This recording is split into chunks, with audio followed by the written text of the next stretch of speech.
Turn that jungle music off now. That was the first thing I heard on my wedding day that didn't sound like love, and before anyone could process the tone, a nightstick came down and split our 7-tier cake like a log under an axe, frosting everywhere. Sugar flowers skittering across stone like they were trying to escape, and 100 people inhaled at the same time because somehow, when a stranger didn't come to talk, he came to prove a point. You know what I mean?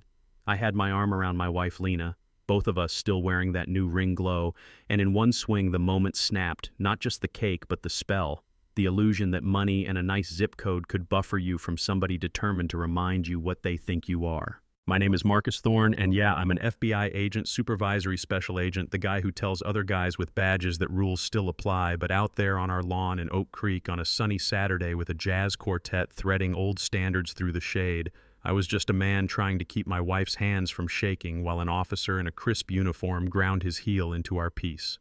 A few minutes earlier, it had been easy warm light through the oak leaves, kids chasing confetti. The band tucked by the hydrangeas playing the kind of groove your aunties call grown folks music. The air sweet with jasmine and lemon. Everything felt like a promise. We'd worked for the house for this guest list full of people who cheered when we danced, and I was so deep in that feeling I didn't hear the boots until they were on the grass. He didn't hang back at the fence like a neighbor with a question. He came straight across like a bad idea, sunglasses on jaw-tight nameplate, Miller hand resting on his holster, the way some people rest a hand on a table they plan to flip, and he looked at me the way a bouncer looks at a kid with a fake ID. I said, "Easy, officer. If it's too loud, we'll ask the band to lower it. This is our wedding," and I offered my hand because that's what civility looks like. And he watched my hand like I'd set down a snake. Said he had noise complaints and a quiet voice that somehow still sounded like a threat. Said this isn't that kind of neighborhood. And then the little phrase slid out, "You people soft, like poison in tea."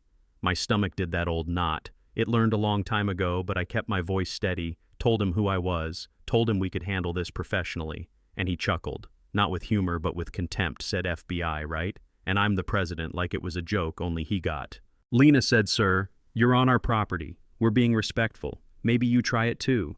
And he pivoted on her like a turret, told her not to interfere in police business. And I felt something in my chest click from host to agent, and I gave him the warning that should have saved him. "This is your last chance to step off. You're trespassing and harassing guests. Leave now, or I file," and it goes high, and he heard "leave" as a dare, unclipped the baton, and found the nearest symbol of our joy to crush. Every strike was slow motion and loud. At the same time, the top-tier slumping champagne flutes shattering into angry glitter ribbons, tearing people frozen by shock, because when someone decides to act like a storm, you hold your breath and hope the roof holds, and my training grabbed me by the collar and dragged me back into control. Document, don't escalate, record the time, the weapon, the sequence, the witnesses, and I did in my head. Because if I did the other thing, the thing my hands wanted to do, the story becomes about me, and I've seen how that script gets written. He stood in the wreckage, panting, frosting on his sleeve like a joke he didn't understand, pointed the baton at me and said, "Let this be a lesson." And it would have been if the universe hadn't decided to write a different third act. From the shade under the oak, two figures stepped forward, not dramatic, just steady, and a woman's voice cut through the heat with a calm that sounded like leadership. "That's enough.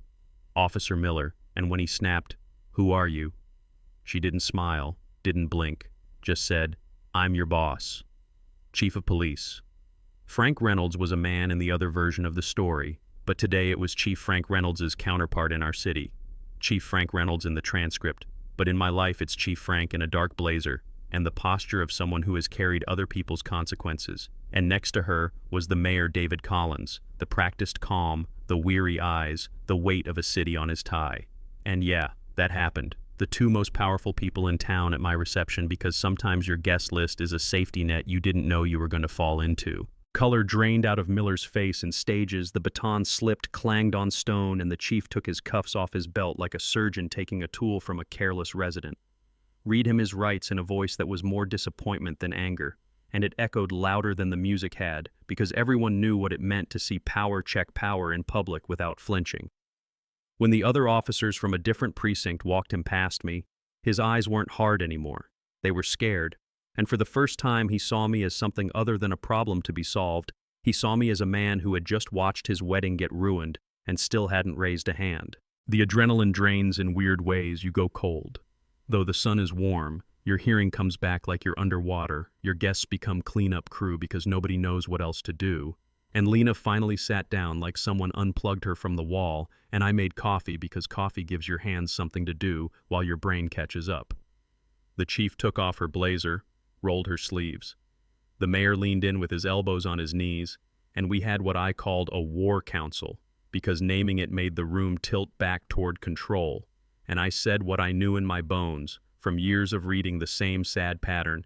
He didn't act alone, not really. He acted out of a culture that promised him he'd be covered. And the chief nodded the way people nod when they're mad at themselves for the rot that grew on their watch while they were putting out other fires.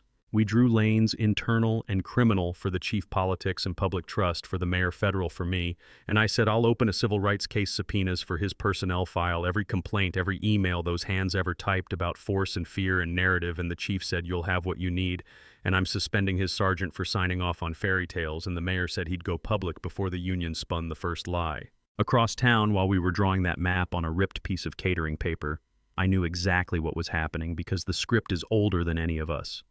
The sergeant with the jaw like a cinder block stormed into booking and slammed a hand on the desk.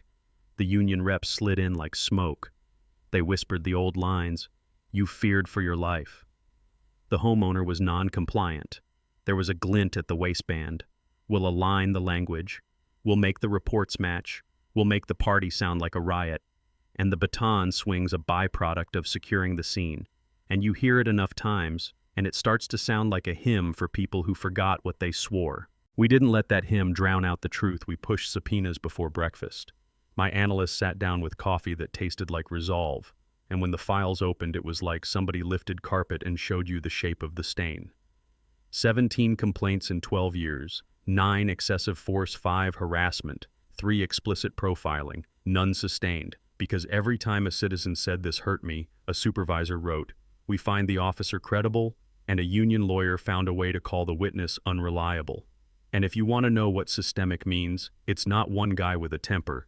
It's a pipeline that turns pain into paperwork and buries it in a filing cabinet. The emails were the smoking gun cops love to pretend they don't leave union rep to sergeant. This one's messy witness saw too much. Align the language, emphasize erratic behavior. "I'll handle the witness." And the sergeant wrote back, "Already done reports identical." Like he was proud of the copy-paste, and it makes you feel a specific kind of cold when you read it in black and white because there's no just a few bad apples left once you see the orchard map. The mayor held the press conference at 10 the next morning. No hedging, no soft words said. This wasn't an isolated incident, and invited the Department of Justice to pry the department open with crowbars, and the room actually gasped because politicians don't usually say the quiet part into microphones, and the chief took the podium and did the hardest thing. She said, "I failed in some ways, and if you've ever led people, you know how much that costs." Then she held up the public file, thin as a pamphlet, and the internal one, thick as a summer novel, said, 17 complaints, said duty to intervene would be policy, not a suggestion, said zero tolerance for false reports, said an independent civilian board with subpoena power was being stood up, and you could feel something shift because words are just words until somebody nails them to a timeline. You want the courtroom fireworks, the dramatic cross, the tearful confessions, but the truth is if you do the investigative work without blinking, a lot of the third act drama gets replaced by signatures, and that's what happened. Miller pled, took 5 years. His sergeant took 3 for obstruction and falsifying the union rep, lost his bar card and got probation, and the city cut a check for 50 grand for the cake, the gifts, the therapy, I guess the time we didn't get back, and Lena and I signed it over to a legal aid group that answers the phone when families say a badge made a mess of our kitchen table. Not because we're saints, because we knew exactly what it feels like to need someone who won't tell you to move on. We stayed in the house. We rebuilt the patio with stone that laughs at boots-planted jasmine where the breeze can catch it and throw the scent straight through the kitchen, and when some folks told us to sell, start fresh. Leave the bad memory behind. I said the point of a sanctuary is claiming it again, not letting someone else write its meaning for you. And the kid 2 doors down asked if we were the house from the news. I said yeah, and he asked if it felt weird, and I told him it feels like the spot where a tooth used to be your tongue finds it even when you're not trying, but you still smile. Justice is a slippery word. Everyone says it like they're sure what it means, and I've spent a career chasing it with forms and affidavits and early mornings, but I'll tell you what it felt like here. It felt like handcuffs clicking on the right wrists for once, like a chief choosing truth over comfort, like a mayor risking his next election to say the thing that needed saying, like rookies reading a policy that makes it harder to be a coward, like supervisors learning that lying is expensive, like a department looking in the mirror without flinching. And in our yard it felt like Lena's hand steady again while we planted like neighbors walking through the gate with brooms, and no advice like me sleeping through the night without dreaming in sirens. I replay the first click of the baton more than is good for me, the way that one sound can pull a string through a life, and there's a version of me that lunges, who goes viral, who gets labeled hero or threat depending on who's holding the remote. But the version we lived is the one I'm proud of. The one where my hands stayed open, my voice stayed, even my anger got put on a shelf for later when it could fuel paperwork instead of something that'd get twisted into a lie. And if that sounds boring compared to a movie good, sometimes grown up is the point. Here's the twist. If you missed it in the noise, he thought he was teaching a lesson about power and belonging, and he did just not the one he planned, because the most powerful people in our city stood still, watched, and chose, and that choice rippled through policy and training and who signs what. And if you think that's small, ask any family who's told a story to a wall that pretended not to hear. We didn't get our first wedding back, we got a better second act, and that's a kind of win I can live with, so I'm handing the mic to you now because this isn't just our backyard, it's yours too. Tell me what justice looks like where you live. Is it a sentence on paper or a change in how your department writes its reports? Is it a chief who tells the truth? A mayor who invites scrutiny? A neighbor who shows up with coffee and a tarp? Have you seen a badge used right after you saw it used wrong? Did someone own their failure, or did they bury it in phrases like "feared for my life"? You know what I mean? Drop your city, your story, your take, argue with me. If you need to tell me. If punishment is enough, or if healing matters more, tell me where you've seen a system change because somebody refused to lie about what they saw. I'll read every word, and yeah, I'll be in the comments with you.